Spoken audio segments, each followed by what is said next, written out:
Nazar kaum perempuan. Bilangan 30. Musa berkata kepada kepala-kepala suku Israel, demikian, inilah yang diperintahkan Tuhan.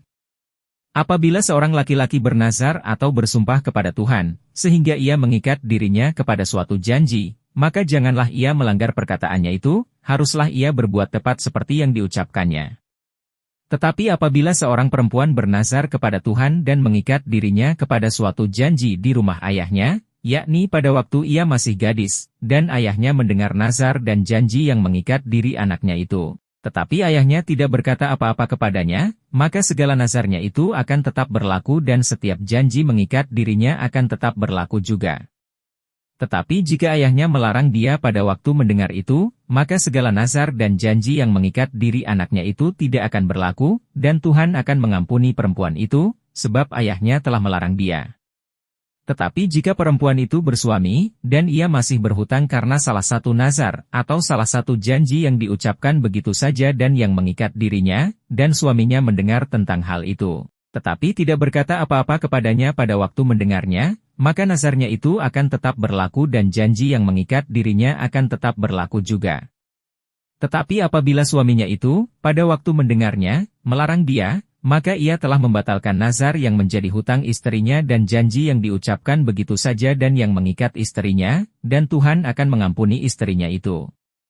Mengenai nazar seorang janda atau seorang perempuan yang diceraikan, segala apa yang mengikat dirinya akan tetap berlaku baginya. Jika seorang perempuan di rumah suaminya bernazar atau mengikat dirinya kepada suatu janji dengan bersumpah, dan suaminya mendengarnya, tetapi tidak berkata apa-apa kepadanya dan tidak melarang dia, maka segala nazar perempuan itu akan tetap berlaku, dan setiap janji yang mengikat diri perempuan itu akan tetap berlaku juga. Tetapi jika suaminya itu membatalkannya dengan tegas pada waktu mendengarnya, maka ucapan apapun yang keluar dari mulutnya, baik nazar maupun janji, tidak akan berlaku, suaminya telah membatalkannya, dan Tuhan akan mengampuni istrinya itu. Setiap nazar dan setiap janji sumpah perempuan itu untuk merendahkan diri dengan berpuasa, dapat dinyatakan berlaku oleh suaminya atau dapat dibatalkan oleh suaminya. Tetapi apabila suaminya sama sekali tidak berkata apa-apa kepadanya dari hari ke hari, maka dengan demikian ia telah menyatakan berlaku segala nazar istrinya atau segala ikatan janji yang menjadi hutang istrinya, ia telah menyatakannya berlaku, karena ia tidak berkata apa-apa kepadanya pada waktu mendengarnya.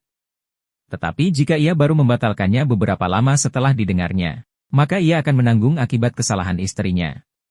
Itulah ketetapan-ketetapan yang diperintahkan Tuhan kepada Musa, yakni antara seorang suami dengan istrinya, dan antara seorang ayah dengan anaknya perempuan pada waktu ia masih gadis di rumah ayahnya.